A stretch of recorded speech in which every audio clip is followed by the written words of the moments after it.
Shall we? Let's get her going. Okay, let's go ahead and get started. Thank you for being patient. Excuse my tardiness. We would like to welcome everybody. Welcome Representative McKellar as well. Glad to have you with us. Thank you very much for being here. Any changes to the agenda that anyone's aware of that we need? Okay, excellent. On our action items this morning, our minutes, I'll take a motion on the minutes if anyone's ready for that. I move that we approve the minutes. Thank you. Second.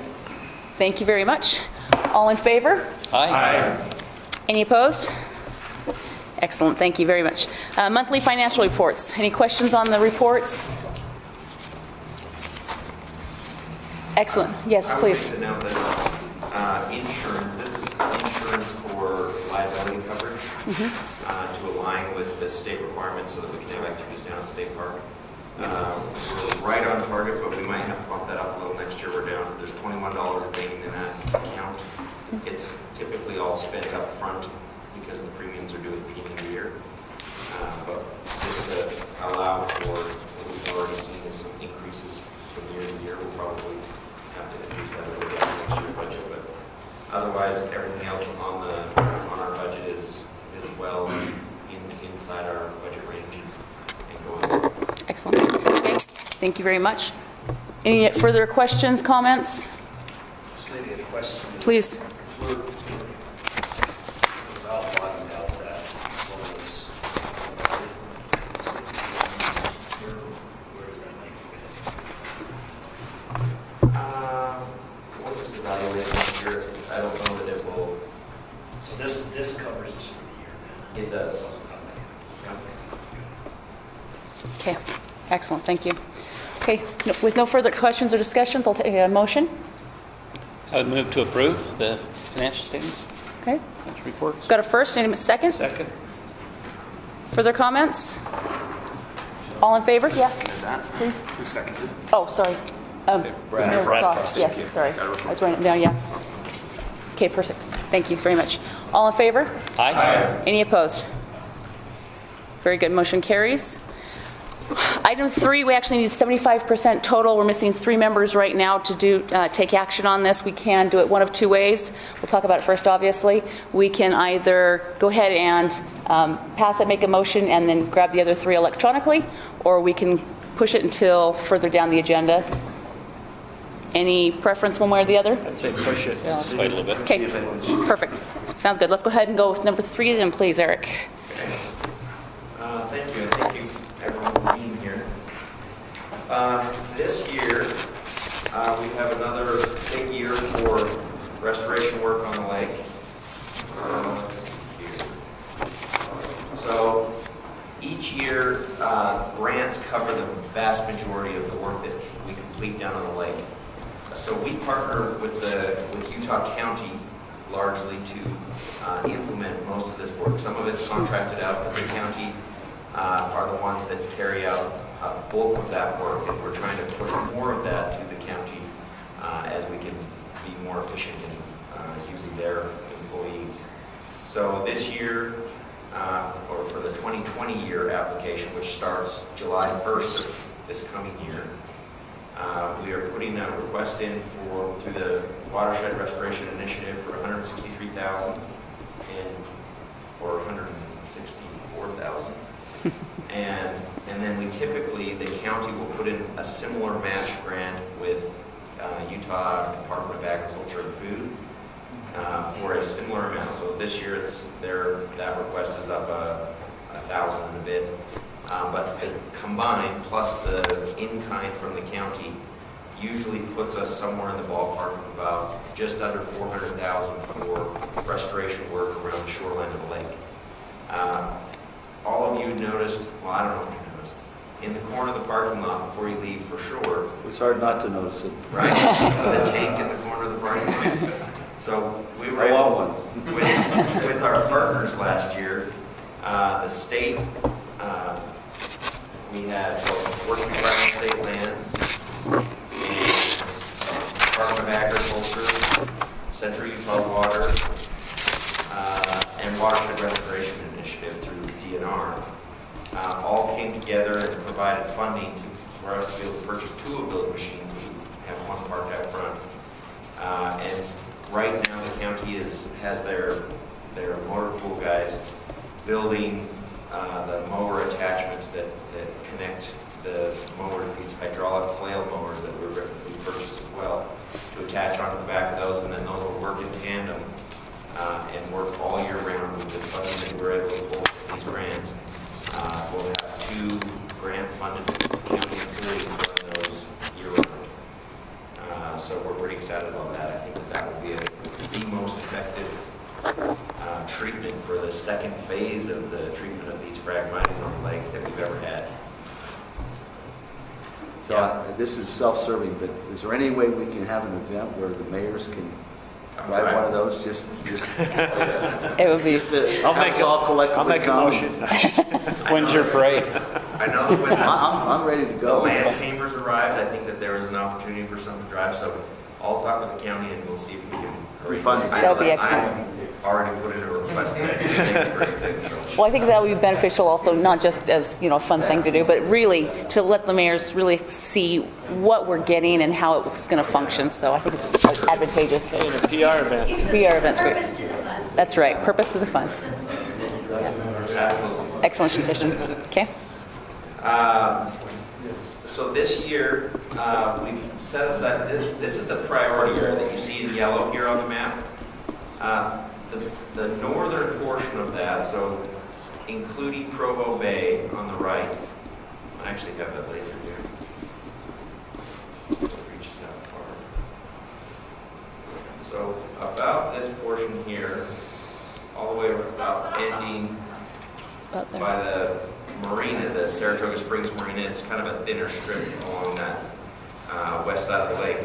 That is the priority #1 area. That's 4,305 acres of mapped Phragmites. That's where we'll work first and foremost on chemical treatment and mowing.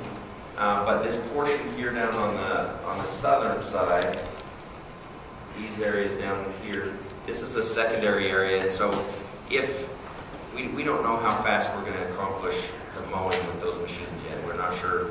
It slows them down when it gets into really dense Phragmites, and so we're just going to run them for a month or so, and that'll give us a much better idea of what to expect in any given year. But that'll be where we hit second as soon as that northern portion is completed.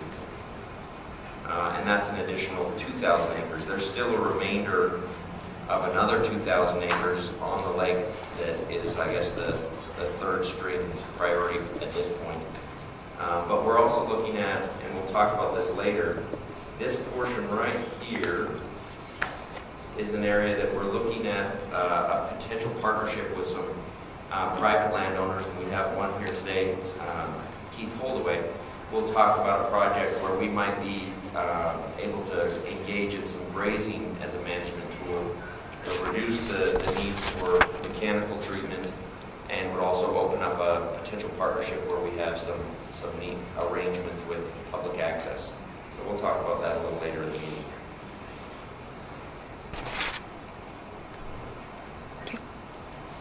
Okay, so in fact, that kind of brings us, does anyone have any questions on how the treatments take place?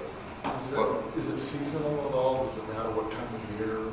The first portion of the treatment is very seasonal. So the chemical treatment, this is where we take the helicopters and aerial treat with aqua. That has to take place right near the end of the summer. It's when the Phragmites are mature, the seed head on top of the plant is mature, and so that you can that herbicide will affect both the seed bank, and then as it drains down the stalks of the plants, it can also affect their roots. And they reproduce both with seeds and with rhizomes, where their roots can spread and send up shoots. So that's what has been found the most effective time to spray. So that's why you'll see that right at that last window, kind of the end of August, first little couple weeks of September is where they'll spray. And then the mowing can take place whenever, because it's just, it's based, historically we haven't even been able to mow most of the lake. 80% was inaccessible to our machines. So now we'll be able to actually get in there and we'll learn more, but research shows that as soon as you mow it down, you allow native vegetation to grow. If you don't mow it down, the only thing that comes back after time is more fragmites, because it can kind of work its way through that thick mat of dead material. So we're hopeful that mowing it and mulching it up allows the native vegetation to come back, and after a few years of doing that, we can reevaluate, figure out where we don't have native vegetation in plans, and otherwise just allow the native vegetation to come back in and kind of overtake the fragmites. And then we do have some areas still that we won't be able to use the marsh masters on because, for example, like the pumping station areas up to the north. Correct. On the outlet there. So that's, yeah, just up on the north end is the only location where we currently can't mow, or the only thing we can do is burn or let it stand because of the potential for that biomass to get on top of the lake and float into the pump station and jam up the pumps. So there's a buffer on either side of the inlet there where our only option is burning right now, which proves to be a challenge to get that permit in place. Well, not to get the permit in place, but to get the right air conditions to actually have a burn. We've got a burn plan in place to get it done, just got to get clearance. Yep. Okay. And that, we've had, what, 2 or 3 years since we've had the plan, and just a challenge to get a date that we can do it. And that still happens after the spraying, though. It would, yeah. At least a few weeks after. We want it on for probably closer to a month, and then it's free game on space treatment. Yeah. Okay, so Yeah, totally. the next portion is to talk about that section that I was referencing. So if I could introduce, this is Brandon Stocksdale. We talked earlier about the National Park Service, our RTCA grant. It's the Rivers, Trails, and Conservation Assistance Program. And Keith Holdaway will back him up with questions and answers. Keith runs the Sleepy Ridge?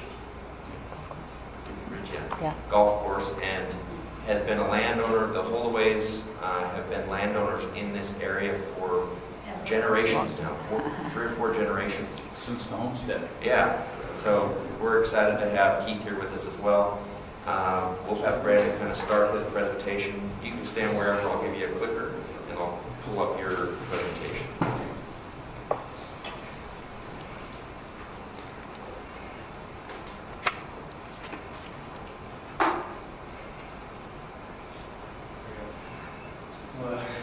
Good morning, ladies and gentlemen. Thank you for giving us time to talk about the project that we've been working on with the Utah Lake Commission. As Eric said, my name is Brandon Stocksdale. I'm a community planner with the National Park Service with the Rivers, Trails, and Conservation Assistance Program. I want to take just a few minutes to talk about what our program is and why the Park Service is here in Utah County and not down in Zion and everywhere else trying to solve the problems that we have there. We're doing that too, I assure you. But what we're working on here and what our next steps will look like working on the Utah Lake Trail process. That's the way that works. All right. So most folks are probably familiar with the idea of our vision plan within our mission statement within the Park Service. That idea to protect America's special places, to help people enjoy the outdoors. The second part of our mission statement then is to cooperate with partners to extend those benefits around the country, and that's where our program comes in. Again, most Park Service employees are the rangers that you see with the flat top hats working at parks, working to help people enjoy the parks and protect those resources. On the side, the Park Service then supports a number of different programs to help extend these benefits throughout the country. So think things like the National Historic Trails. In Utah, we have the Mormon Pioneer Trail, the Old Spanish Trail, Pony Express, things like that. National Historic Sites, Wild and Scenic Rivers, and others. So the RTCA program, or Rivers, Trails, and Conservation Assistance Program, is one of these programs to help extend these benefits throughout the country. Specifically, our job is to provide free technical assistance to local communities to help them do conservation and recreation-based projects. So community supplies those core assistance, and we act in a pass-through role to help facilitate the planning process, to help gather project partners, facilitate the planning process, and see these projects implemented. So the Utah Lake Commission approached us in 2017 to help facilitate a process to gather these stakeholders and kind of figure out what's been going on with the Utah Lake Trail and organize and move this process forward. So there's 4 major objectives for this process. The first is to build and organize this collaborative process, bringing in the multitude of different government, local government, state, and federal agencies that have different jurisdictional processes and authorities over the lake to figure out what's been going on with the lake. And at least number 2, to inventory what progress has been made on the Utah Lake Trail. It's exciting to see all the work that your cities have been doing. Saratoga Springs and Provo and Orem, Vineyard and others have been making considerable progress in building parts of this trail. And so what we're trying to do right now is inventory exactly where everything is at, what standard this is being built to, create a unified system for design standards, for signage, and make sure that we're tying in all these various amenities and providing a mix of amenities to make this resource as enjoyable and practical and accessible as possible so that we can help Utah County folks and visitors to enjoy the lake. Number 3 then again is to create a document, take all these ideas together, provide that next step of support to organize these things, create a priority list of projects that need to be done, identify funding sources to do that, identify standards to build this, to partnerships to get this implemented, and to provide a guide for the Lake Commission and the communities that support the Lake Commission in getting this built. And then this last process is to look at opportunities to support educational programming and other ideas to support research with the lake, to support getting people down to the lake, helping children, youth, school kids, things like that. There are a number of very interesting and active programs around the state with the Natural History Museum, with Utah Valley University, and with other groups that I'll talk about briefly, that do some really cool things to help people enjoy the outdoors and have a better understanding and appreciation of those resources that we have. Okay, so this is kind of based on the input that we've received and the feedback we've gotten from your staffs that have been very supportive in this process. This is a preliminary vision statement that we have for this trail. Again, a multi-use, family-friendly trail that's going to be accessible and help people to enjoy the lake. We want to see something like the Jordan River Trail, the Provo River Trail, Murdoch Canal Trail, something like that that's going to provide a myriad of opportunities, again, family-friendly, and provide access to the outdoors and recreation and healthy lifestyle to our residents and our visitors here. So, I don't expect you to read this slide. This was just to make the point that looking through the Utah Lake Master Plan that was approved in 2009, you can see that this trail and the idea of doing this kind of trail fits in neatly with a number of the objectives and was identified as a very high priority as part of the implementation of this plan. I think that there's enormous opportunity here to address topics that relate to conservation, education, public health, recreation, improved water quality, and all these various things, taking in all these different considerations. So we're excited again to be able to help to move a project like this forward. It's very handy having a mirror in the back. You can see your slides so looks like what I'm talking about. So, again, that... If you said anything, you know, like you were smart. I know. That's what I thought. I apologize.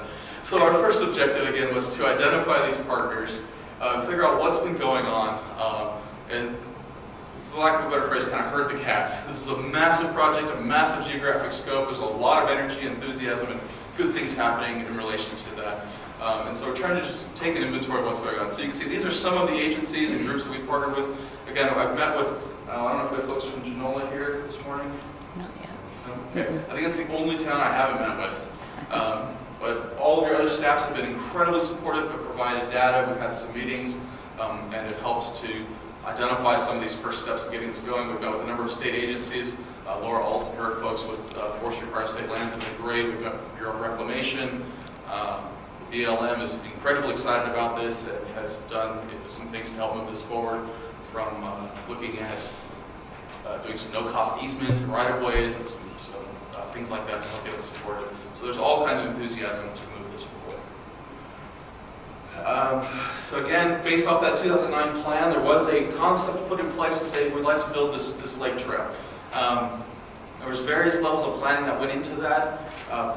Obviously, due to the population growth and the developments happening around the lake, our first priority is that northern and eastern portion of the lake.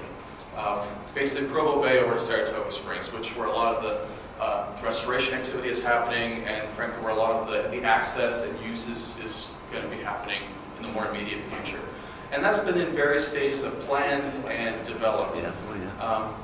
And right now what we see is a number of different segments. You know, they might be 2, 3, 4, 5 miles long, and then we're missing a half mile or a mile here. So we're really looking at working with partners like the Mountain Land Association of Governments, UDOT, UTA, and others to try to identify those gaps, figure out what are some of those obstacles that are holding up. Maybe it's an easement issue, or it's a development issue, or it's a, I don't know, some kind of conservation thing. But figuring out where those issues are and how we can start trying to address some of those things, and really focus on this northern eastern portion to get that built. That southern portion at this point is largely conceptual. There was some discussion with Forestry, Fire, and State Lands, with the Lake Commission and others in Utah County to talk about an alignment based largely off of the idea of the compromise line for the water level and kind of staying somewhere in that general area.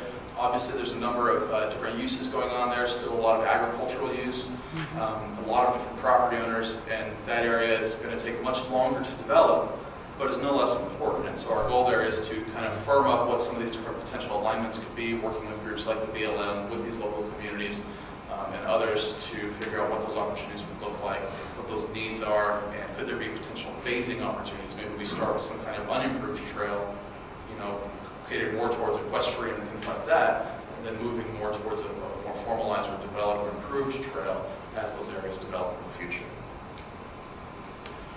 Okay, so again, the final process or the final product of this would be a plan that's going to synthesize all of this information and provide a practical guide for implementation, addressing things like funding. We have a number of great resources here, the WRI, the Ag and Food Grants, there's the Recreational Trails Program. The Utah Office of Outdoor Recreation is aware of this project. I was very excited to see this. The Governor's Office has an initiative to build 1,000 miles of family-friendly trails. So I talked to the Governor's Office and I said, hey, let's knock out 100 miles real quick. Get that done right now.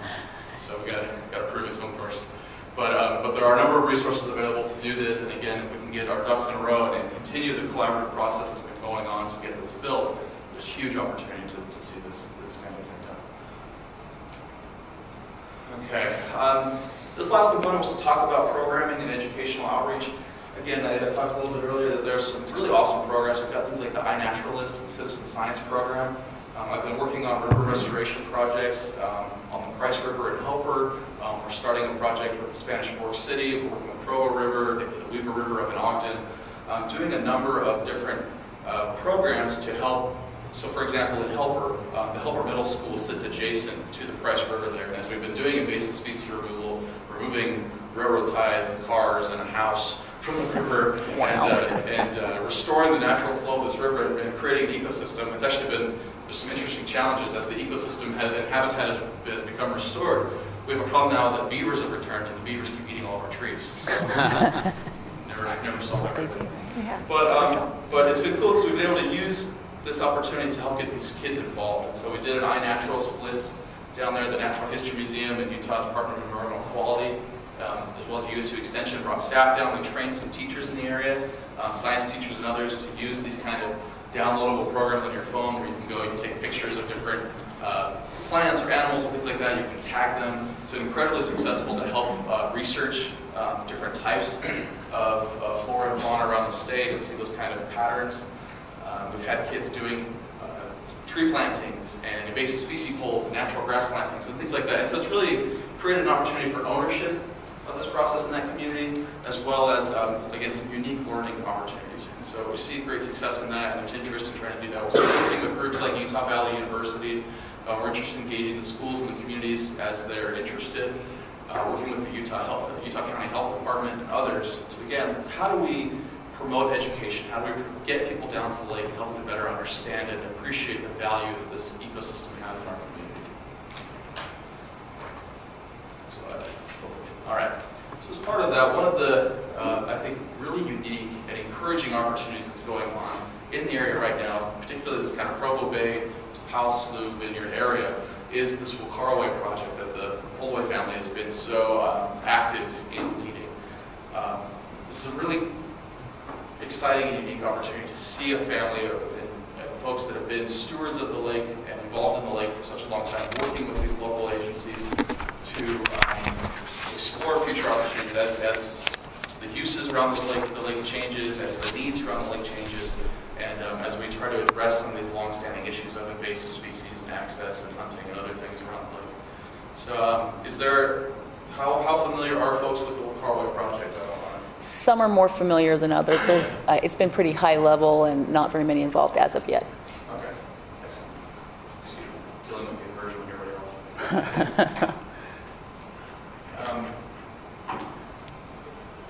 So this project, the idea is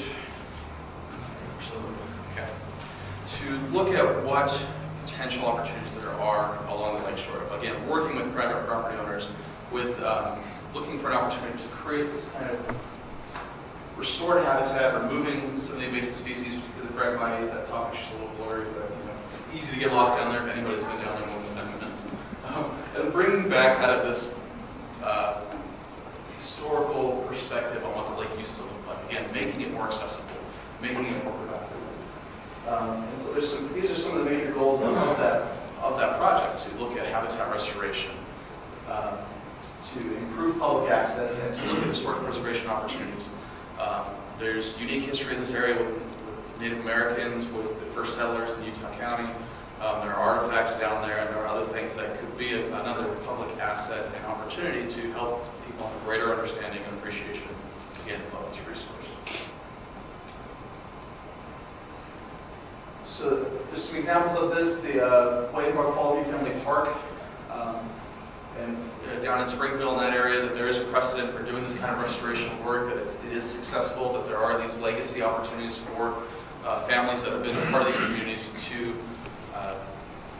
leave a legacy as part of that community, and that is one of the goals of the whole family, to see something like this that can be accessible, to again address some of these issues associated with the lake. And this is a public-private partnership or private? Yes, that's something we would be looking at, would be public-private partnerships. So incorporating things like this Utah Lake Trail, how would that fit into this area? Could there be opportunities for grazing to improve habitat and still generate some revenue and maintain some agricultural use on the property? Could there be opportunities for recreational amenity development, things like campgrounds or RV sites or day picnicking, or things like that that can again generate some revenue, potentially fund and continue to fund some conservation activities, but it's going to help people to be able to enjoy and access the lake more. So does that answer your question? So again, I see this as an enormous opportunity. If something like this can work, and really this Walkara Way project can be a unique pilot idea. They've been doing their homework thoroughly. They've worked with Department of Wildlife Resources. They've been up to the Willard Bay looking at, and I should have included a photo before and after. They've been doing testing there, looking at using grazing to effectively manage and control Phragmites. And there's some promising stuff coming out of that. So if the cows will take care of it, if we don't have to, that is great. And again, if this can help with fire mitigation, if this can help with mosquito abatement, if this can help restore some of this habitat, restore some of this access, there's a huge opportunity here to do these kinds of projects all the way around the lake. This can be something that's financially sustainable, that can help further the goals and the mission of the Lake Commission, and help people to enjoy that lake. So that's what we're working on. Again, if there are any questions, happy to take that. Your staffs have been incredibly supportive. We're excited to be involved in this process. Look forward to keeping moving forward with this and to see this project succeed. Good question. Have you ever ventured into more maybe transportation roads along the lake? Yeah, so our that is a major objective that was identified as part of the Lake Master Plan. Our focus with this project in particular is active transportation and trails. But with that, again, some of our primary partners here are UDOT and UTA, Utah County, and the Mountain Association of Governments. They see enormous opportunity here that this trail can not only be a kind of recreation, you go out with your kids in a stroller, walk the trail, but this can actually be a commuting and active transportation corridor. Something like the Murdoch Canal Trail has actually become very popular with people that commute to one of the mountain or commute around Utah Valley using that. So not directly answering your question, and again, it's a little bit beyond our scope, but there are implications as this falls within the bike shed, the 2-mile bike shed and half-mile walk shed of many of those UTA firm stations, and that station to come within Vineyard. There's huge opportunity to connect this system into those transportation systems to create a larger regional transportation system. Excellent. You mentioned the iNature Is that something that we get into at all, like for our 4th grade field trips, for example, as we're doing those in the fall and the spring? We have not tied into that. It might be kind of interesting. I don't know, how that would work together, but they might have the opportunity to identify some of those. We're always looking for additional stations that allow, every additional station allows us to bring more kids in. Effectively another school to the program. So that might be something to look at. Okay. I was interested, what are the next steps to help the Walkara Way project go? Where are we at? What kind of ahead of us? Yep. So again, this has been a project that's still largely in its initial phases. We've got some major goals and visions for that. At this point, we're still organizing all of these different agencies. You can appreciate that we're dealing with local, state, and federal agencies. That's the party I do all day. And so trying to figure out how that all fits together. We've been getting our data from Utah County, from the various cities and such, looking at property ownership, going through exactly what are the different management policies for these different properties, and really just trying to organize what obstacles or what things that we're going to be looking at for that. And then working with those local families to see what their level of support or interest would be in this kind of process. So, if you want to speak to any more of that? Yeah, maybe just a second. This is really an interesting project because in this very room we used to meet as Utah Lake landowners and talk about how we can protect the property, and because there are entities that were throwing out all kinds of ideas, and this is maybe once in a lifetime opportunity to actually form this alliance between. It seems to be that there's so many entities: the mosquito, the water, the trails, and 40 years ago this property used to look really good, because we grazed it all the time. But this Phragmites has really thrown a wrench into anything along that lake. But in our tour, you'd be interested to know as we went up to Willow Bay, what they've been doing, and they have discovered they bring in these beef guys on these large plots of grounds, and we can do that here too. Phragmites, you might be interested to know, is 20% protein. That's about as good really a bale of high. hay as you can find anywhere. Yeah. And with that fact, and that they actually like to eat that stuff, look at instead of rolling it down every year to try to control mosquitoes and everything else, we can take care of it naturally. We can actually, we had read many years ago about the state's line. There can be a great trail, along the lake, and it's really quite an exciting time. And so far, we don't see any wrenches in the pipeline. It all looks like it can go through with all the different entities, and it's going to benefit the whole valley. It's really quite exciting. Good. So what you're saying is we should be riding cows down there rather than these things you've got outside. Maybe so. All right. This horse will have plenty of work for a little while. Great. Any other questions or anything I can help clarify? Thank you very much again. This is an exciting project. The Park Service is very excited to help support this work.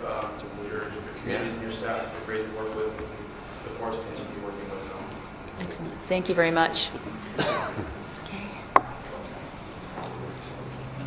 Okay, we'll go back to our Lincoln Beach update and survey. Okay.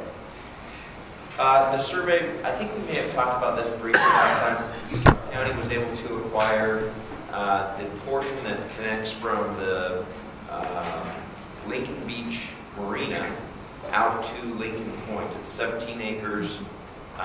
There's a lot of historic, there's a lot of history to that point. With some resort ideas that happened and were successful and then went away. There's warm springs out there on the point. In the wintertime, it's a hot spot for fishing because the fish come to that warmer area where there's wet water, and the fishermen congregate there and are really successful at fishing. And so the Utah Lake Commission put together a survey. We've handed that off to the county to get their buy-in. But they asked us, they said, hey, we want to know what the public wants to see down there in this new area. How can we make it so that it's most effective, most useful for those that are using it all year round? So that will be that's the principles in that survey, and we're going to send that out to the governing board. We're going to share it on social media as wide as we can to fishermen and others that we assume are the ones that are using it, and try to get some really good feedback, and then we'll hand that off to the county. We spoke yesterday with Division of Wildlife Resources, and they mentioned 2 major grants that are available for just that kind of project, a Blue Ribbon Fisheries grant, and the Habitat Council has funding for that type of project, and they would be most interested in pursuing that. They know that it's a popular area for anglers and others. So I think that that's going to be a great way to kind of stimulate visitorship down at that county park. It's a really nice park. It's just not as well used as it could be, and I think that with the conditions that the lake faces sometimes, these are the kind of opportunities that we can pursue, that regardless of lake quality, you know, if it's a bad time of year for blooms or what have you, it's still a great area for fishing and some of these other activities that they do down there. So that survey should probably be sent out to you here in the next couple of weeks when we get feedback from the county. But watch for that, and if you can fill it out, that would be most appreciated, and or share the link so that the folks that follow your newsletters and so forth could also fill those out. That would be helpful. Excellent, thank you. Mary Fusi. Great. I'm just seeing, is Dave Decker here? He's not here yet, so I'll just go without him. Would you like me to stand? Please, Is that yeah, better? that'd be great. Okay. Thank you. Oh, I skipped Brian. Brian, we'll go back to you. Sorry. My notes got messy. My Public Works Director, Dave Decker, he had an appointment that was like, I will be there when it's time, so I'm sure he meant well. We are just here to talk for a few minutes about a wonderful process we just got to experience with Erica up at the Utah Department of Environmental Board. We have been looking into redoing our sewer system, and to not only do it, but do it so that it's environmentally friendly. And we knew the project was going to cost right around $200 million. So we thought, let's see, because we are not going to ask our taxpayers for that. So let's kind of brainstorm and see if we can come up with some creative ideas, how to get some funding, what will help us. There's a lot of options out there. You just have to kind of find them and put the work in. And my Public Works did a wonderful job. I feel like Kari that I'm lucky. So they went to work and started meeting with people, and oh, here's Dave. Come on up, Dave. Perfect timing.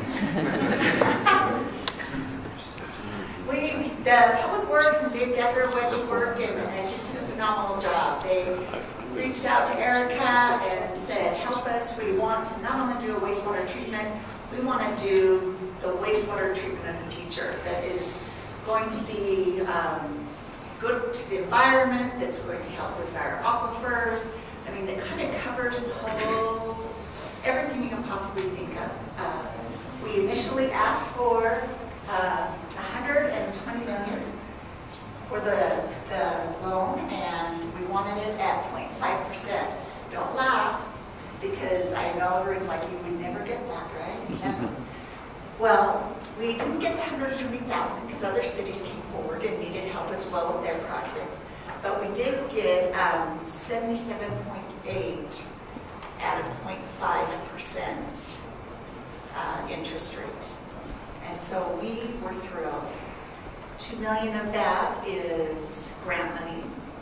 And I'll turn the time over to Dave to give a few more details about it. And I'm just so excited and proud of my department. And thank you to Erica, who kind of held our hand through this and kind of showed us how to do it and how to get over. I got the opportunity to go and speak on the final vote day and kind of plead the case of Provo. Everyone thinks Provo's this city that, you know, no matter what, they'll figure out a way to pay for it. And I just often have to remind people, we are 48% non-taxable. We have 2 temples, an MTC, a private university, every hospital.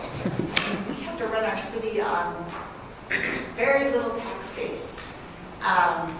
With that said, we have a high level of poverty in Provo. We have 6 Title I schools in our elementaries. If you're not familiar with that, what that is, that means the children, the majority of the children are on free and reduced. They're below the poverty line. We have our Utah County's poverty is right around, their poverty line's around 11.9, I believe. The city of Provo is at 27%, our poverty.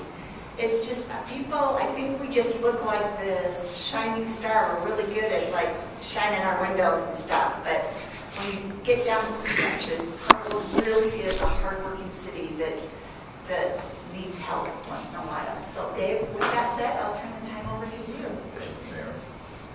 Let me just fill in a little bit more detail on the loan. The request that we made, as the mayor indicated, was for $120 million. We received 77.8 and some grant money at a very low interest rate. One other caveat or one other condition that was very critical to the city, the repayments are delayed, or at least a significant amount of the repayments are delayed until fiscal year 2027. The board, the DEQ board, had been made aware that we have been looking at other financial options, including a pay-as-you-go. We had notified our city council that our rates for wastewater are going to have to go up pretty significantly. Whether you do a loan, whether you have to do a pay-as-you-go, we had indicated to the council that we were likely going to have to ramp up our rates significantly. And that delay in repayments allows us to still, we'll still need to ramp up our rates, but instead of using that cash to repay a loan, we'll actually be able to put that cash toward the project. So it closes the gap, at least part of the gap, for the difference between the loan amount and the project, the total project cost. So it is a significant help for us. I would also indicate a little bit about the treatment plant, the goal that we have given to the consulting team right now. We're looking at what they call an MBR plant. It's a membrane biofiltration. It's a very advanced treatment process. It's what you see in a lot of areas. Our objective is to get as close to drinking water standards as we can. Obviously, we're not going to get all the way there, but the objective is to get as close to drinking waters that you can. So when you hear about water reuse, whether it's direct or indirect water reuse coming out of a treatment plant in Arizona, Texas, California, some of these states that are getting into aquifer storage and recovery, those treatment plants typically have MBR plants or some kind of an advanced treatment, and that's the goal of the city. So that's the basic direction. I'm not sure if there's additional questions or anything that you want to ask. I'd be happy to try to answer any questions. What's the timing for getting this rebuilt? So it's a pretty aggressive schedule. We applied for a variance letter and it wasn't granted by the state until 2025. One of the concerns that we had, and it was raised in the pay-as-you-go options, we considered trying to pay, not have a loan. We were looking at the likelihood of having 2 treatment plants run for a period of time, and we became painfully aware of the condition of our treatment plant and not wanting to put a lot of investment in the old existing treatment plant. So it's that concern and that condition of the treatment plant has kind of accelerated our schedule in and of itself, not wanting to do a lot of investment if we're going to build a brand new treatment plant. So our goal right now is to have our new treatment plant online somewhere between the end of 2022 and the beginning of 2023. Very aggressive schedule. We have consultants getting on board. January for the design, we already have a program manager on board, and the design team selection is underway right now. We anticipate about a year for design and construction to start sometime in 2020.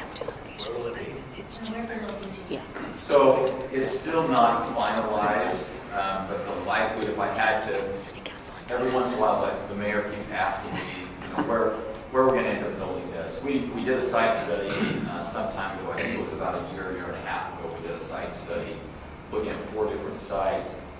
They really limited us down to 2 sites. There were 2 sites that were ranked quite closely, one out by the airport, the Provo Airport, one at the existing site, and we built the plant. If I had to guess today where we're going to finalize that, we'll finalize that decision within the next month or 2, but it will likely be at the existing treatment plant site. It's fast.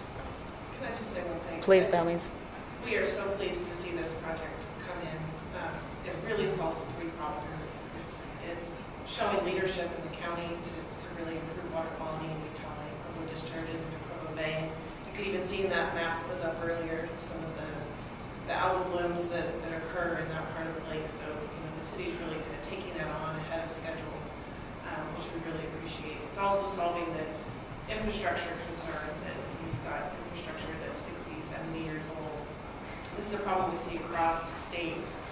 We had big investments in wastewater infrastructure in the 60s, 70s, and 80s. We really haven't seen, those facilities are all sort of coming to the end of their lives. And we've got to figure out a way to invest. So that's great. And then it also really handles the growth that Provo's anticipating in the next few decades. So I think it puts the city in a great position for dealing with all of those concerns, regulatory, growth, infrastructure, and so thank you. Let me add a few more details that will help, because I think the mayor kind of alluded financially to the potential impact to residents, and it's pretty significant. We've indicated to council by somewhere in the time frame of 2023, our wastewater rates will be in the mid-80s per month for residential. So our current monthly rate in Provo is about $48 per month for an average residential bill, just for wastewater, not water. There's nothing else in that bill, just $48 for wastewater. And we'll anticipate somewhere in the neighborhood of $85 by 2023. So the council is facing some pretty stiff increases. We're going to average somewhere in the range of 20% increases per year for the next 5 years. And you have to understand the last 5 years we have gone from an average bill of about $18 per month to $48 per month. So the residents have already seen a very significant increase over the last 6 years, and they're going to see some additional increases that are still very significant. One other comment that I'll add relative to the plan itself, the goal I mentioned in the drinking water standards, the goal really, a little bit more detail, is to not only deal with nutrients, phosphorus and nitrates, but also to deal with anything that's on the horizon, ammonia, pharmaceuticals, anything that we're seeing in the industry, particularly outside of the state of Utah. Again, in California, Arizona, a lot of other states are seeing regulations, more so, maybe not in the natural lakes and rivers, but the regulations are getting very, very tight in some of those states. And so the plan's going to be designed to deal with anything that's on the horizon. And it's part of the reason that the cost is so significant. One of the things that kind of led us, and I think this is an important piece of the puzzle to understand relative to the decision that Provo made, we asked our consultant, so about 3-4 years ago, we started a master plan process for a treatment plant. And actually, the idea of rebuilding a treatment plant was not part of the master plan. But as we started into this about 6 months into the process, and we started becoming a little bit more aware of the regulations, not just the current phosphorus regulation, but we started asking some very serious questions about what's going to happen in the future relative to regulations. We then went back to our consultant and said, tell us what the story, what the picture for our treatment plant is for the next 15 or 20 years. When the 2020 regulation on phosphorus happens, what does our treatment plant have to do to meet that regulation? And then if, and I think maybe the appropriate word is not maybe if, but when the next set of regulations come relative to phosphorus, what happens to our treatment plant then? What improvements do we have to do to it again? And if nitrogen or some other regulation comes on, then what do you have to do? Or ammonia. And we started looking and asking our consultant to tell us the improvements that have to happen at our treatment plant. And about the year 2035, we crossed over financially in where it no longer made sense to rebuild our current treatment plant. Now, I recognize for a lot of officials, for staff, and even citizens, it's difficult to be looking out 15, 20 years into the future and saying, do we really have a crystal ball that's that good? And there is some questions still even in my mind about whether we can really anticipate that far in advance. But again, looking at what's happening outside the state of Utah, we started saying, does it really make sense? And the crossover was not insignificant. It eventually became much more expensive to continue down the process of using our current treatment plant.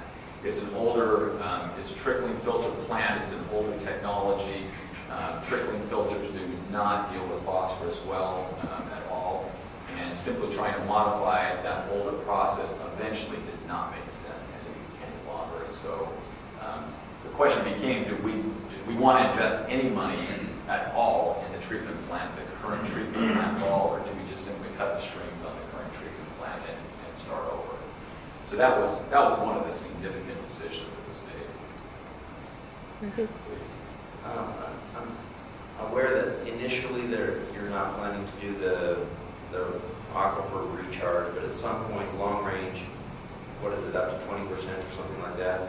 How does that impact your long range planning for availability of water, fresh water, drinking water? It's actually one of the significant decisions that we're looking at, and not only from water from the treatment plant, but we have other water rights that could be put into an aquifer storage and recovery. So we have several other studies going on and started looking at the treatment plant. Could it be part of the solution for our water supply in the future?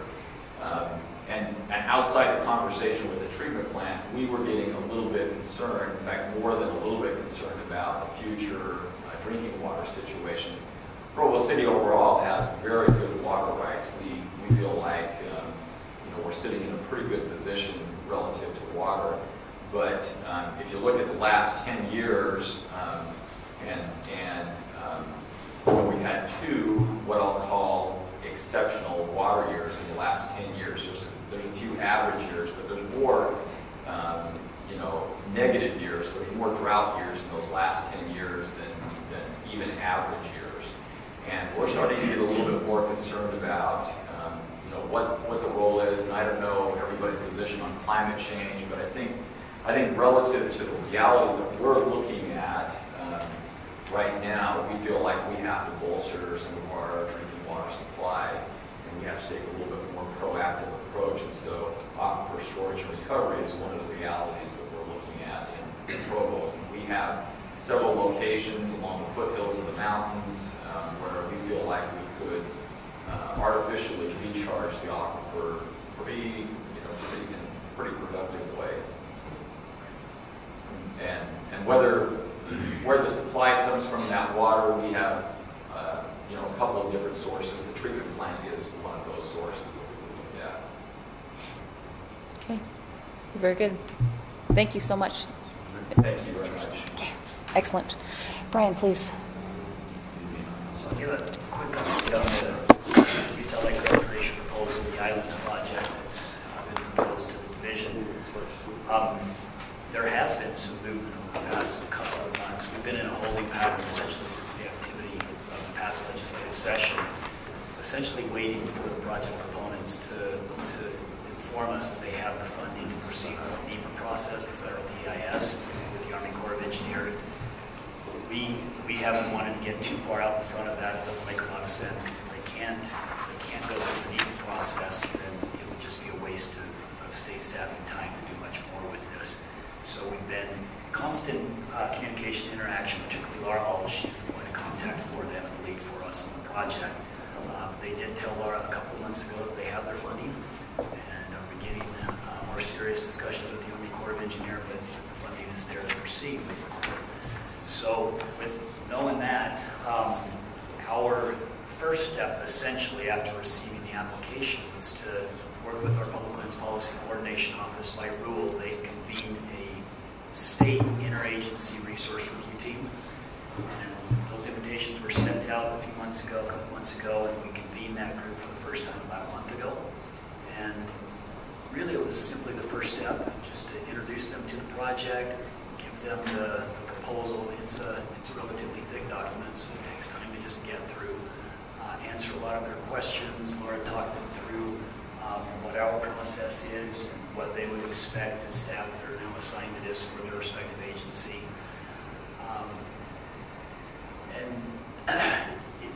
This will be, I mean, we have a process that's laid out that Laura shared, but it'll be relatively fluid based upon the needs of the review team and what information that they are going to want in order to ask better questions and to provide better input to us.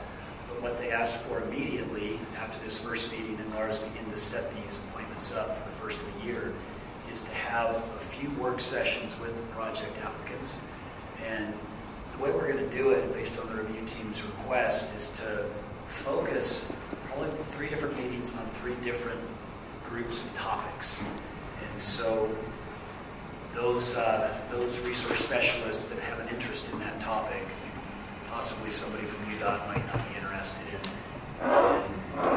in some other issues. So we're going to kind of group the topics and let the review team decide which ones they want to come to. But the discussion will be open for anything in those meetings, so that anybody will be able to ask any kind of questions and delve deeper.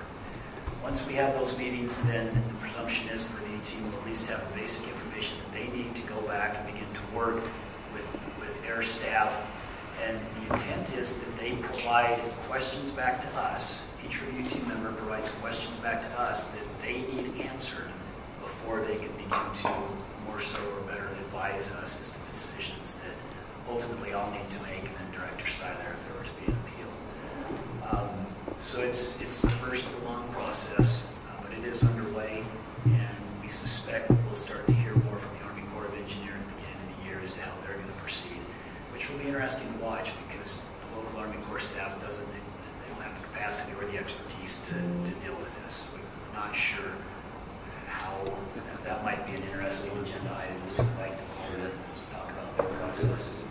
One of the things that we did do, and I think Laura spoke to this at our last meeting, we have been having extensive conversations with the Corps, with the Attorney General's office. There was some suggestion that we might do a joint planning process, that we would combine what we're required to do as the state agency with the federal NEPA process. So that was intriguing, and we went through the discussions, but ultimately we said that's not the right way to do it for a number of reasons. But the primary reason is we have to make our decisions based upon the public trust in Utah law, and that's not necessarily in line with what the Army Corps will have to make their decisions on. So it will be somewhat of a parallel process, but we'll share information, we'll learn from each other's process. So there'll be a lot of flowing back and forth. So that's where things are at. Scheduled in January, and the review team will be able to start to dig in and then begin to ask their questions. And the questions that come back to us are really questions to the project proponent, to the applicant, and they'll be expected to answer those questions for the resource review team. Very good. So that's where things stand. Please. Is there any more legislative activity needed before this finishes? So maybe I'll answer it in a couple of ways. For us, for the division that has the responsibility, there's no more legislative direction or authority that we need. Our process is pretty clear, and the bill that was approved last year actually provided more clarity for us and helped clearly identify the legislative branches, the legislature's expectations for what we would use for decision making. We have the core elements of the public trust that are in state statute, but for this project particularly, they provided some other clear guidance for us, which is really helpful. But there's nothing more that we would need at this point, nor do we haven't heard that there's any more legislative activity point, Laura Holtz, and this was the intent, she's essentially embedded with the project applicant. I mean, we're going to have to work that closely together. She talks with them at least weekly and more often than that. So if they were proposing something, we would know about it at this point. I'd be surprised if there's anything legislatively.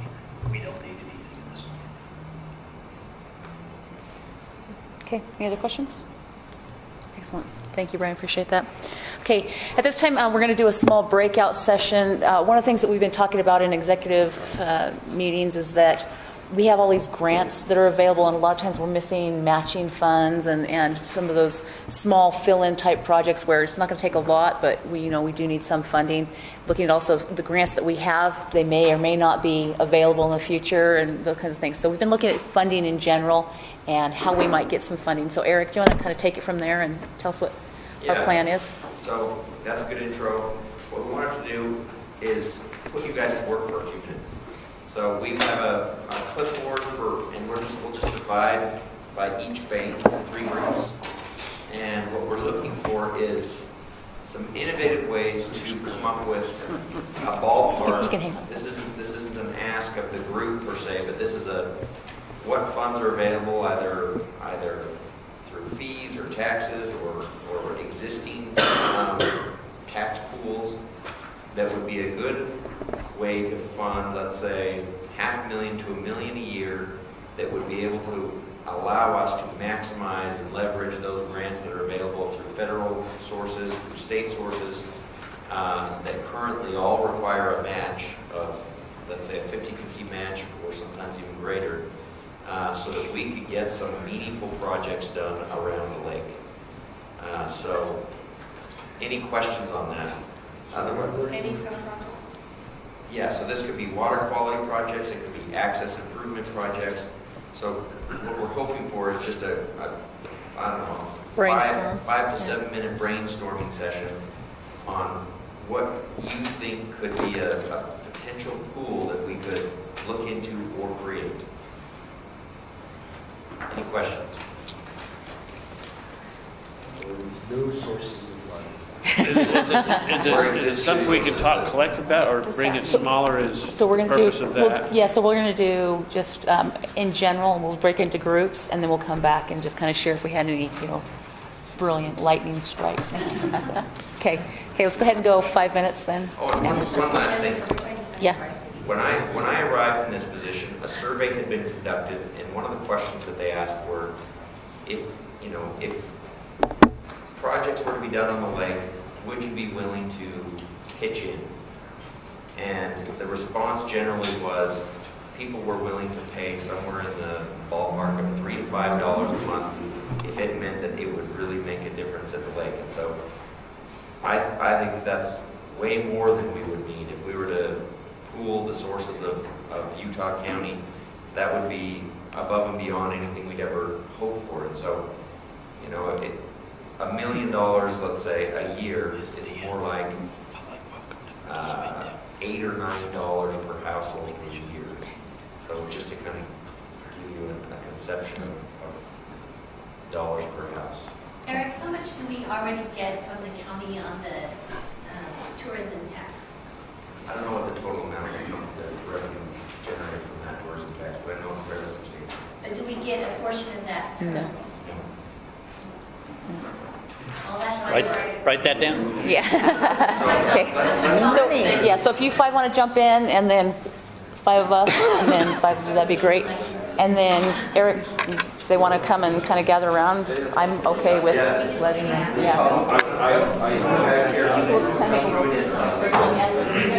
Pick a team. Pick a team. We'll set a little timer. How's that sound? We just can go to the back. Yeah, we can just go to the back. It's fine. Okay. Just gonna walk back there.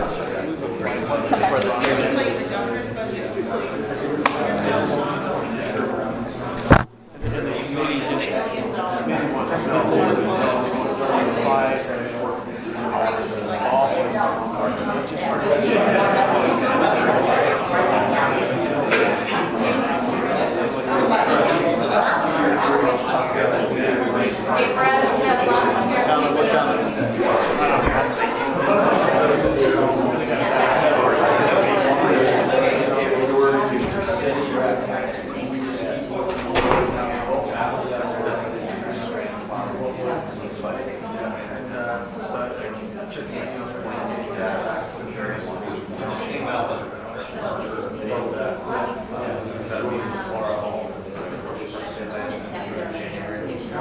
that'll clarify a lot of what their process is. If the money and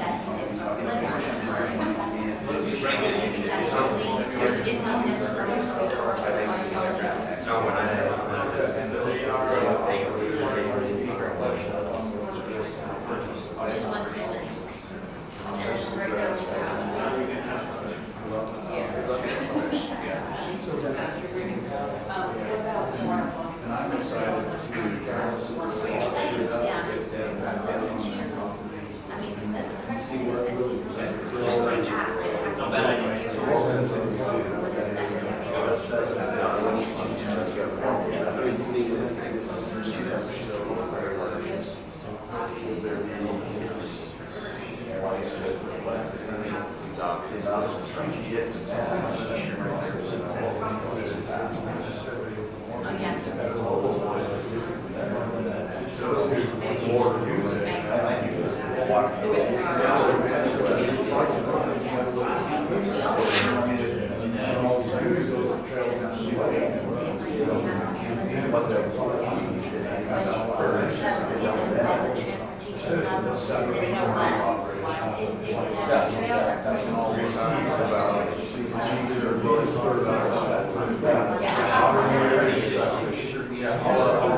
see what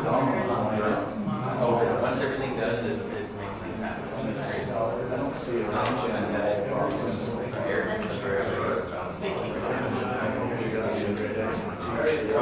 got a lot of hot air. We'll see about that. I like it really good, but I'll tell you,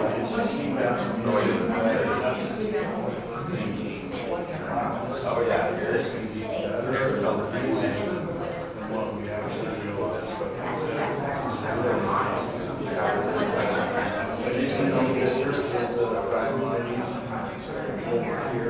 Oh, versus like where trees and stuff? Yeah, where they fence it and they have lots of right. Works out great for that. Thank you.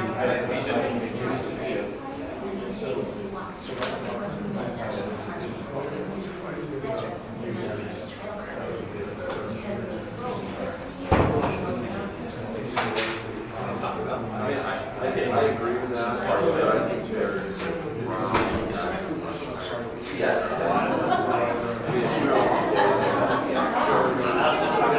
you've been to those?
What trail? I don't know. buffer gap and then The question for this though is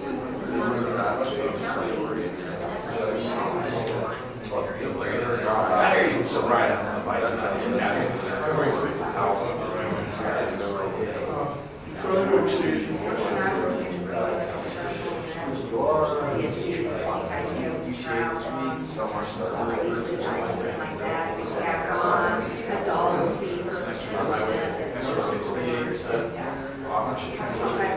Or even have events that are specified for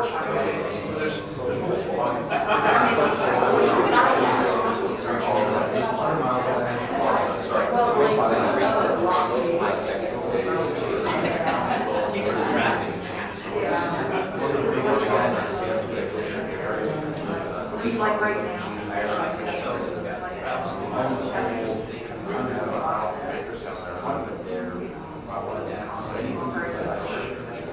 So yeah, I mean,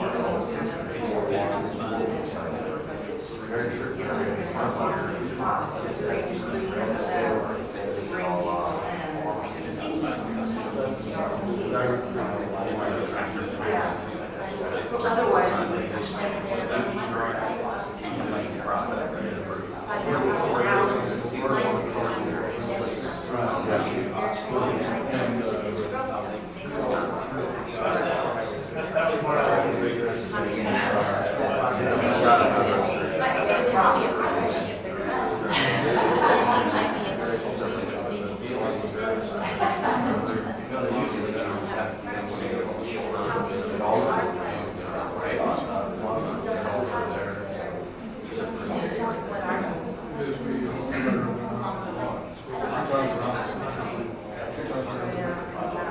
and that was not $1 million.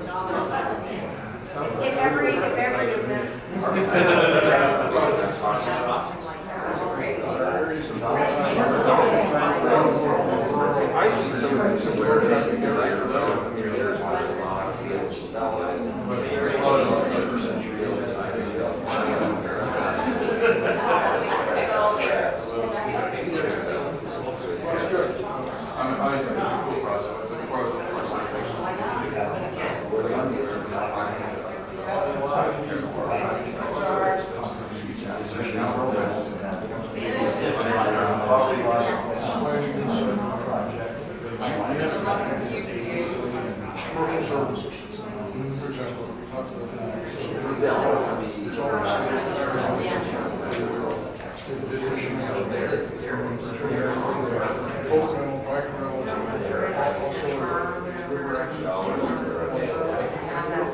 Head on back. Is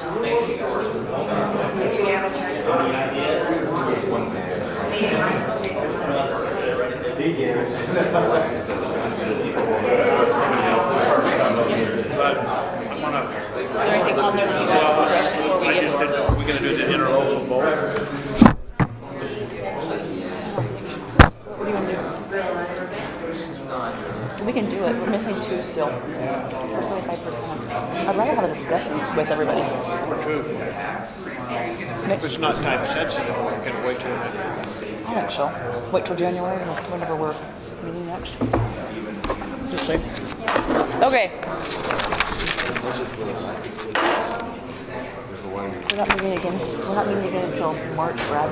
We're not meeting again until March. Let's I just go on record as voting for it. Let's just have a little discussion about it really quickly.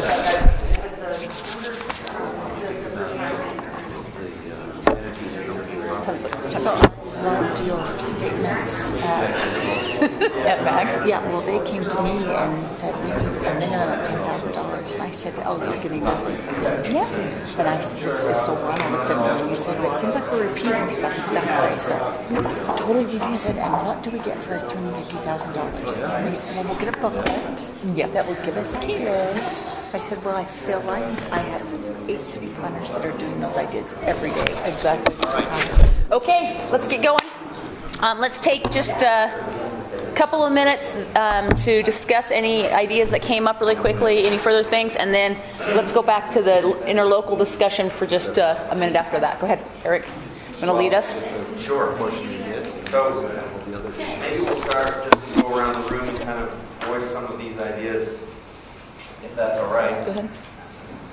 Well, we decided this is like squeezing the pig for the last ounce of fat. Yeah. Speaking for the Everything's city. just like that. Yes.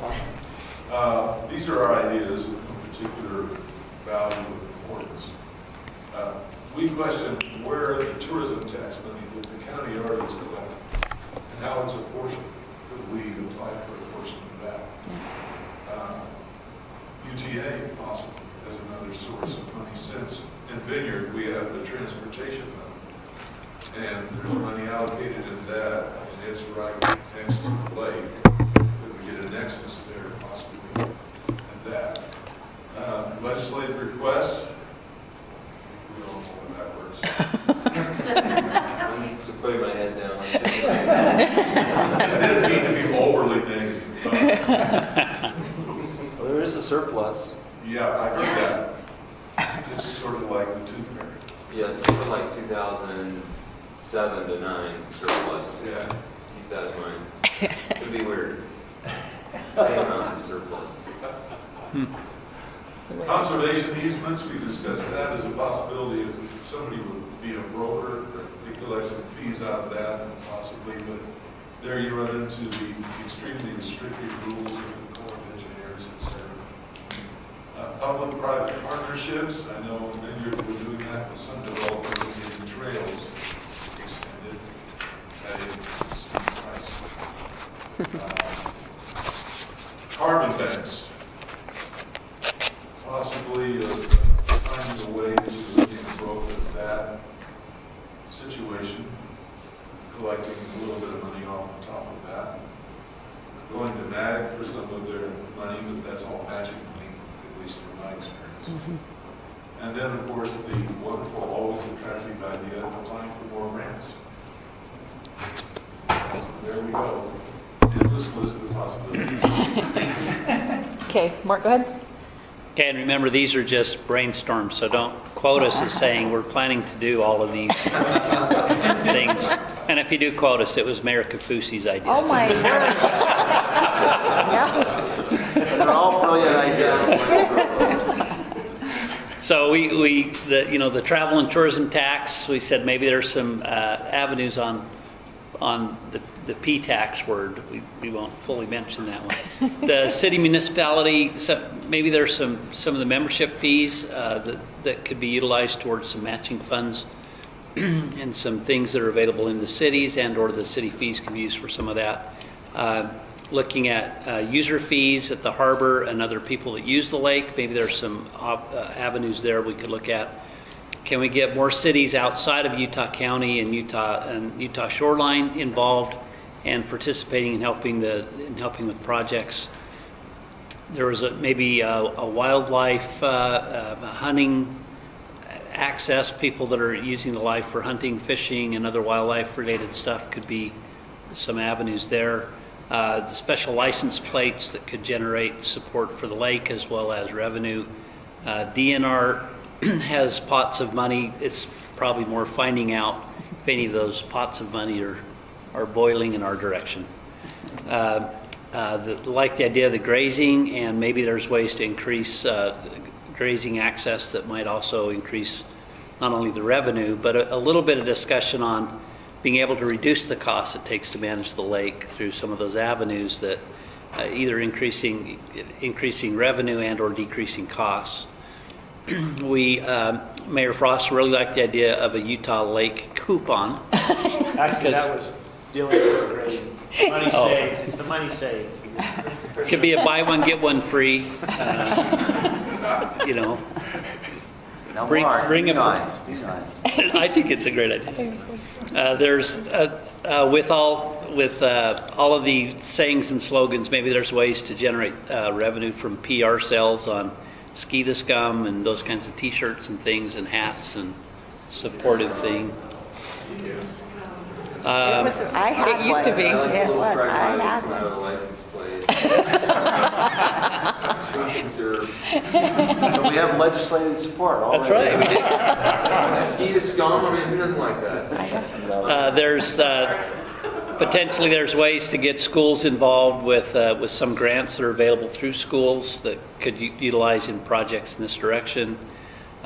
School tours, there's potential tie-in with the federal funding associated with the Delta projects. We could have toll trails. We could have Silicon Slopes connections. Maybe there's ways for other outside organizations to get involved with the lake. Private business development along the lake or around the lake or as associated with the lake. Additional docks that are approved. Maybe there's some funding that could be associated with better access and more docks. And then an idea of a aquatic trail, in addition to the land trails, some aquatic trails that may have also some additional revenue sources that could come from those. That's right. Some walk on water options for some of you. Excellent. For the algae bloom. Okay, it looks like rotten. Clearly boring. I'm boring. Sorry. What I did was to see if the county would implement a RAP tax, and we would take some of that RAP tax money and put it in here. Then we have a number of ideas around finding ways to charge people that are using the lake, right? Have more special events, special event fees to generate some money. It's not a lot, but every little chunk helps. Create additional awareness that there's a need for money. Look for corporate sponsors. Maybe it's this is in the applicant, but maybe it's boating vendors that want to be associated with restoring the lake or other aquatic equipment, or maybe it's just corporations that want to do something that is ecologically or green. We have a lot of that around. Okay. But somebody has to go out and talk to them and identify projects and how they're named, how they can look good by having them associated with them. That's what our PIO is you for. You have to sell it.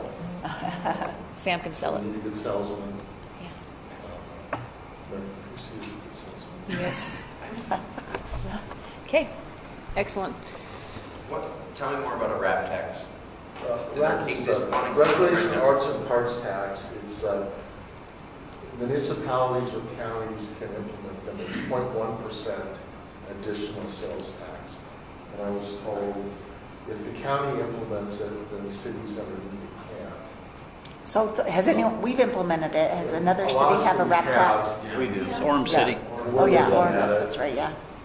So, but let's encourage the county to do it after. And I would just add, I mean, this is a county-wide issue. Utah Lake is a gem to the whole county.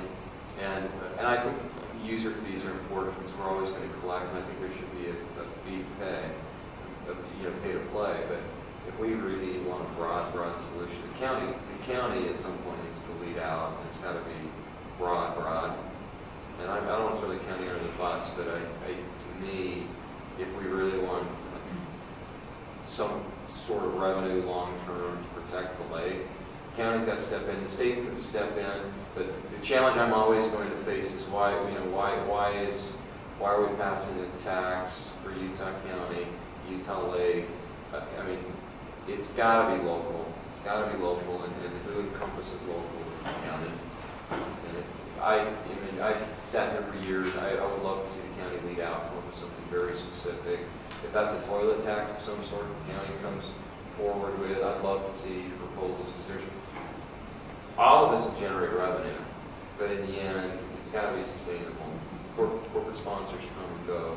It needs something sustainable, and it can be great. I mean, we know this. One thing I'd say, Eric, too, make sure that as grants come forward, make sure I know what they are. Senator Henderson, if there's matching funds, it's easier for us to get matching funds. It's easier to justify. Problem with matching funds and programs, they come and go. And they're going to change with administrations, they're going to change with what's happening out there. They're just not consistent. As we look at long-term, I hope we find something that long-term is just sustainable. It's really there. And I think it starts, my thought is it starts with the county. That's me. So the RAP tax would generate a ton. Like Highland, we look at it's 100 feet for Highland, and we're, that much. It really helps us. Do you know how much you get from your rent house? I'm not exactly sure on the exact number, but I know that it's significant. Ours will probably come close to $1 million. Okay, there you go. There's this round tax right there. There's your $1 million every year. Just take American Forks. Okay. Okay, I appreciate that. That's helpful. I have been talking with the county commission and the incoming county commissioner, and they are very aware of the lake and are currently thinking of some ideas themselves. One other thing, I know the Trump administration wants to do things that are huge, right? They're always looking at some huge goals, but I mean, Utah Lake is just that kind of project. I know there's been consultants out there that look at it, talk about it, but that's something we ought to be looking at. I don't know what we can build out there. So we've been looking at one of the administration's initiatives is the Medea loans, water infrastructure. Water infrastructure financing that. You can get hundreds of millions of dollars in low interest rates. Low interest rates for New Jersey aren't providing good enough for you. We just do better here. That was one that we did pretty seriously for some of these other big projects. So 3% is not going to do it. We can get That's a great idea. Okay, thanks. Okay. This to me was really worthwhile and very interesting. I don't remember in my 5 years coming that we've had this kind of a conversation where local officials almost have been asked, what can you do? But made you come back to the table and say, hey, this is what can be done. I would wonder if folks would be interested in having staff kind of collate these lists and bring it back to the next meeting. Otherwise, it's just been a brainstorming session, and this will pass just like the other conversations we've had along these lines. But boil these 3 lists down and bring it back, and let's talk about then what is feasible, what are things that could actually happen. I mean, ultimately, this is leading this to folks saying, this is what I will do. But otherwise, we're just going to talk about it again, and we'll be back here in 2 years and we'll be doing a similar exercise. Yeah, I think that's a great idea. I would like to see, if you wouldn't mind, please, Eric, getting that collated for us. And then actually, I would like to see it sent out to us a little bit sooner than that so we have a chance to talk to our councils and just kind of get some of those ideas from them as well and some of their feedback on the different ideas. And then I'd love to have a little bit more of a discussion on it in March. We'll clean the list up and have it sent out today. Our next meeting is a couple months from now, a few months from now. Yeah. And so that'll give you lots of time to share it with the relevant staff and think about that. Okay. And bring back some ideas or send it back to us in the meantime. Yep. We can have a presentation ready for kind of staff recommendation type level. Okay. Just follow up on that. I think what would help us as a group is these ideas are conceptual and they're all a possibility. But what does that mean financially? If you were to increase the user fee, how much would that generate? Give us a picture of what we should target that's going to be the most beneficial and maybe the most manageable or probable. Equate it to, like the restaurant or the hotel tax. If we got what portion of that, how much could that generate and how big of that portion would it be? If we were to assess the cities that are part of the association, if it were just $100 more or $200 more, I don't know get some amounts there so we can see the impact that each of those would have. I like that. Give me a few weeks and to work with that list, and I'll do as much homework as I can on it to kind of get figures that will make those ideas mean something, and then we can get staff feedback with kind of a little help so that they're not having to do too much homework and we lose it. And get the government to put on our tax returns the ability to donate to the lake. Because the tax, that'd be a real simple thing to do. And these are people out there that would say, that's a no-brainer. Anyway. Okay. Yep. Thank you. Can I add one thing here? Based on growth, we are going to go to 1 million people in Utah County. Based on growth and what that tackle this now. Brooke was saying we need to have Utah Lake be a gym. We hit 1 million plus people. We should already be there, but I would add that into your formula. Erica, you had more? I thought, it might be helpful for the commission to also hear about existing water infrastructure funding opportunities. I'm not sure that all of the cities are aware of the funds that Eric Busey's tapped into. There's, I think, 4 or 5 different water infrastructure loan funds, some of which can generate grant in hardship cases like we're able to for those. Okay. So maybe it'd be helpful for Yeah. someone to do it. I volunteer for that. I was going to say, yeah, if you could get with Erica and do that, that would be great. Obviously, you're going to have more knowledge on that, so that would be marvelous. Yeah, Okay. that would be helpful for, maybe not as much for the commission, but for the members of the commission. Okay, excellent. Carrie, did you have more? Yeah, well, we can talk a little bit about what Mike was saying is looking into the numbers from the Ken Gardner Institute on our population growth and putting that in our potential proposals to all of these entities that we've named today and talking about how we want responsible growth and conservation efforts, etc. But also the reality of the population is coming. Perfect. Okay, excellent. Let's jump back to the resolution and the amendments really quickly. So we're down 3. Mayor Frost had to leave again. He did say he wanted to vote yes on it. But that being said, let's have a little bit of a discussion really quickly. And then because we're not meeting again till March, I would say let's go ahead and vote and then get the other votes electronically since we are not going to meet till March. But that's okay. So Eric, do you want to introduce it? Or? Yeah, so the amendment to the local agreement would be to have, as you'll see on your documents, in your government packet, it's to add a line to include Utah Lake or Utah State Parks as a member of the commission.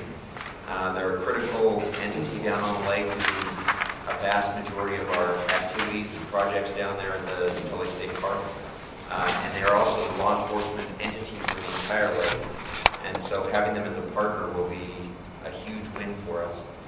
We've worked with Department of Natural Resources and have an arrangement where they are willing to take them on as their a small additional portion of membership fee for the commission. And so it's just our choice to add them into the commission membership through that interlocal agreement, as you see on the documentation. Okay. The agreement an extra about $2,000.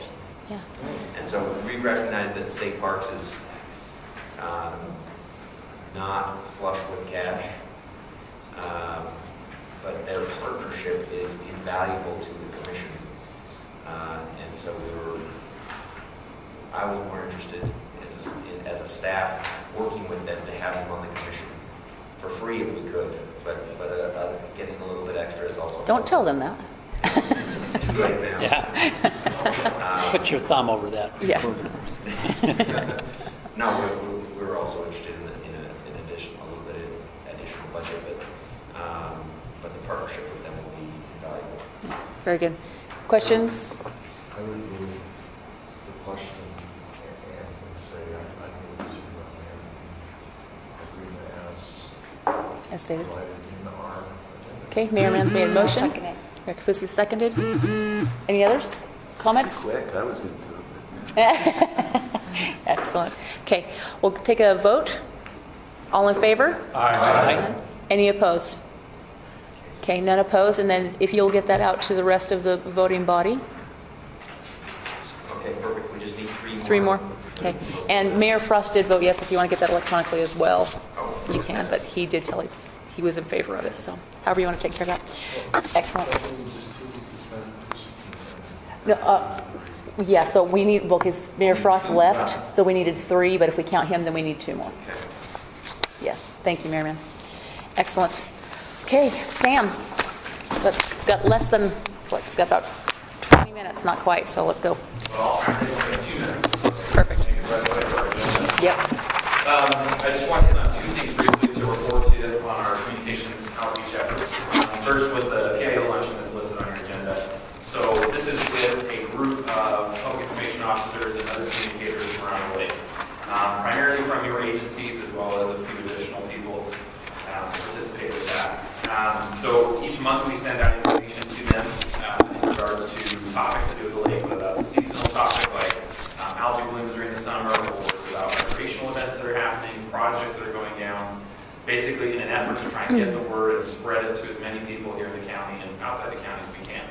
So once or twice a year, we meet with this group to try and discuss and improve this process so that we can try and continue to work well with our partners on communicating about the lake. So one big thing that came from that luncheon is that monthly email that I mentioned that we've been sending out. Basically, it was on a Word doc, and it had a paragraph about each topic we wanted them to hit on if they could, that they could just copy and paste into social media or into a newsletter. We had hashtags. I put some photos in a Google Drive folder. When we met for this last time, it was determined that that was still not entirely successful. Not all the agencies participating were able to get around to it, so we wanted to try and further streamline things. A second reason we wanted to streamline it was one successful example. Saratoga Springs was kind enough to share a post in the fall about Phragmites that we discussed at our last governing board that kind of exploded in a negative way, and there was a lot of confusion to the residents thinking that the city was to blame for something.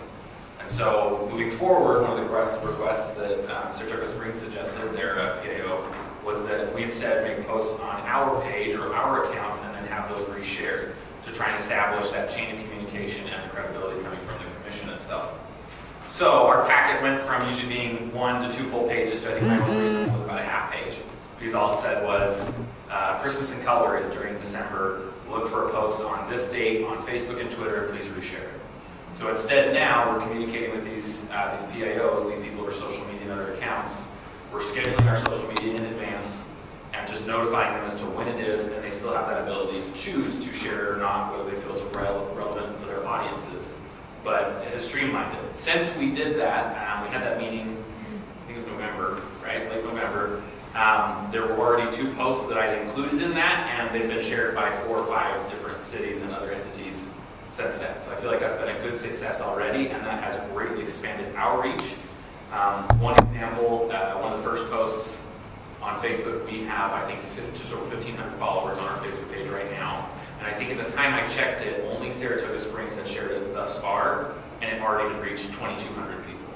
So we went 700 beyond, even if everybody on our page saw it, we went to 700 additional people just because somebody shared that post for us. And the numbers continued to increase from there.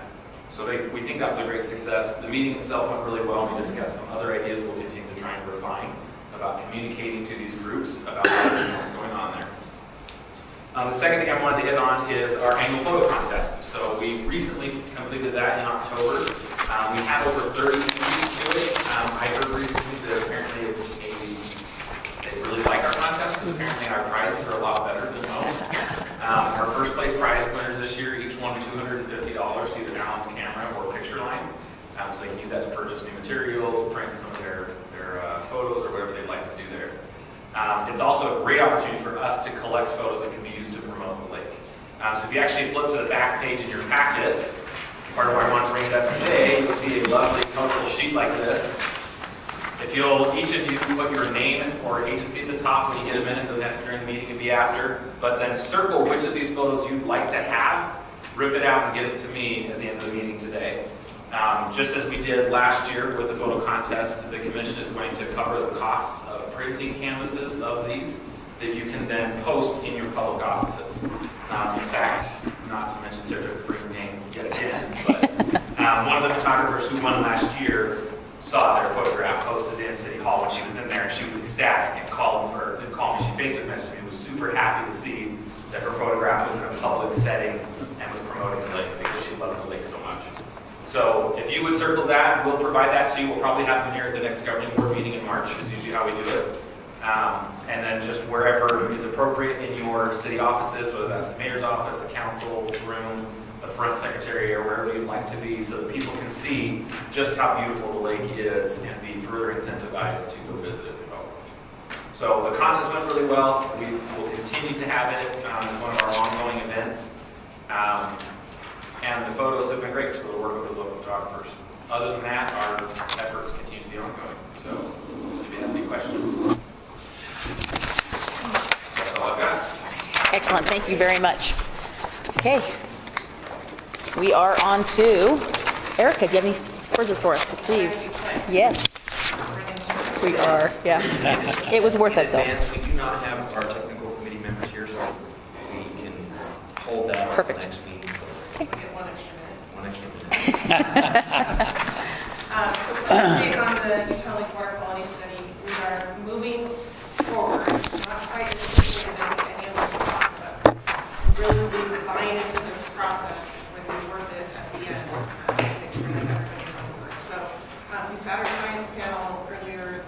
summer.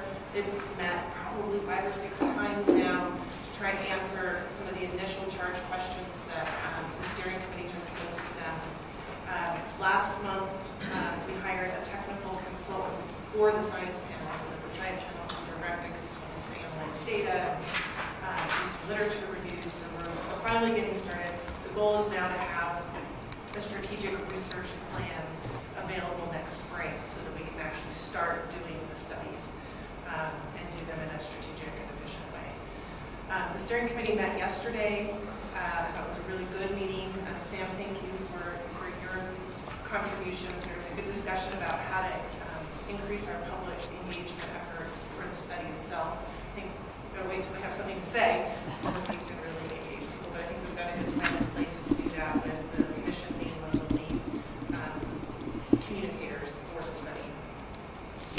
There was a good discussion too that came from Provo City and Springville City about how the study will accommodate and deal with the changing sources. So we've had these 2 projects, the Provo City project and Springville, Spanish Fork, and Mapleton are looking at potentially building a regional wastewater treatment plant that could discharge to different parts of the lake. And so there's a really good discussion about how the study makes sure that it stays up to speed on all of the things that are changing, make sure that what we are studying is actually what we need to study. So I'd say that's a good update on the study. I also have on the agenda here the request for information. So I wasn't here. Jim Harris may have already talked to the commission a bit about this idea. We've probably received, and I'm not exaggerating, at least 50 phone calls or emails from various vendors that want to sell someone something. And up until recently, we've sort of just said, we're going to try and address the root cause of the algal problem. We recognize that that's going to take time. And so with the commission's and their support, we're issuing a request for information to all vendors that have an idea of how they might want to treat algae in Utah Lake, either in the short term or medium term.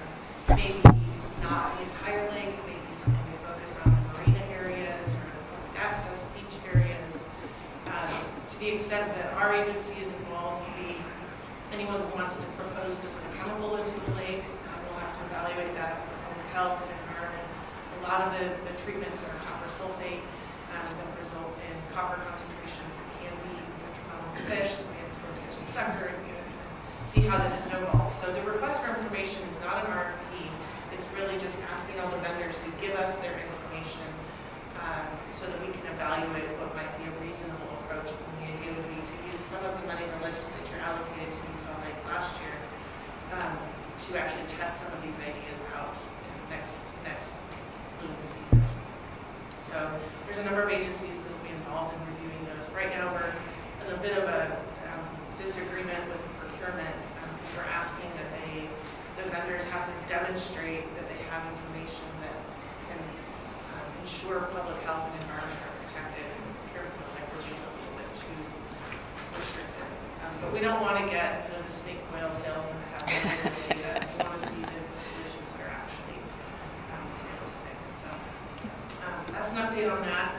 And then I might just, real quick, because we've talked a lot about funding, I just want to let the commission know that in addition to the $77 million that we're loaning to Provo City, we also have a loan to Salem City.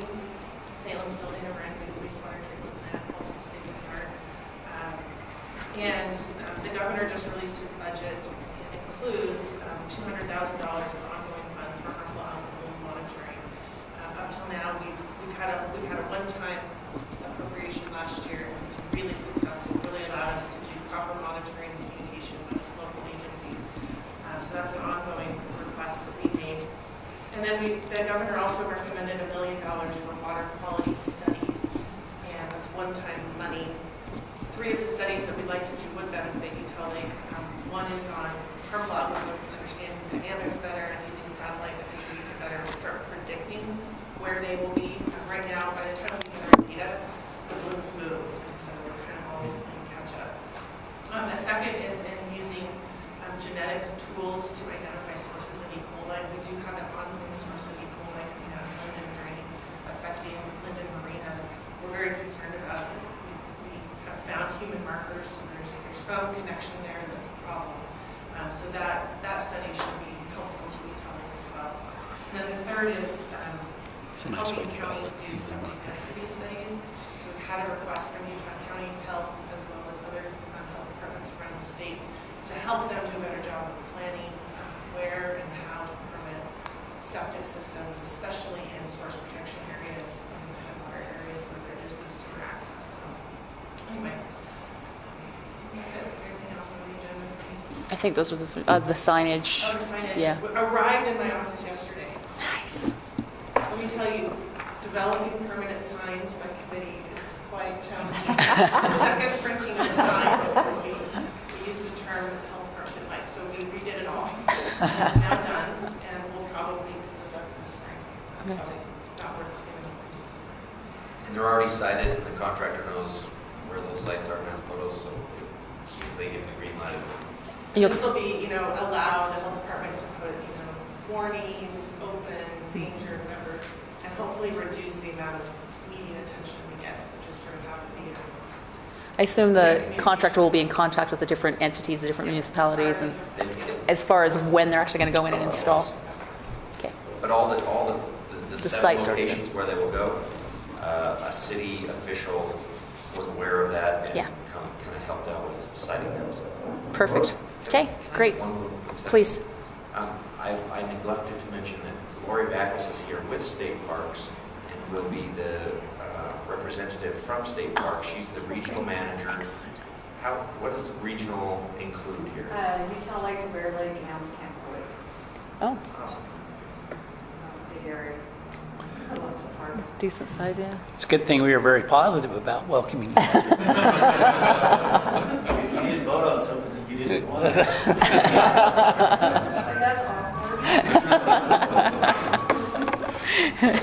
We're happy to have her. Thank you. Okay, meeting schedule for next year, March, June, September, December. Is what we're looking at right now. If we need to adjust them later on as we go, we can do that. Do we have the dates yet for next year's Utah Lake Festival already? No. Okay. We have a meeting right after this meeting to discuss that with State Parks. Okay, perfect. So if you can get that to us just so we can all get them on our calendars for next year, that would be fantastic. Any other comments from board members? Okay. Do we have public Yep. hearing? I mean, we've got Any public comment? can't quite adjourn that, but close. Excellent. Okay, we will go ahead then and take a motion to adjourn. Second. Okay, Mayor Mann and Councilman Seastrand? All in favor? Aye. So done. Okay, thank you very much.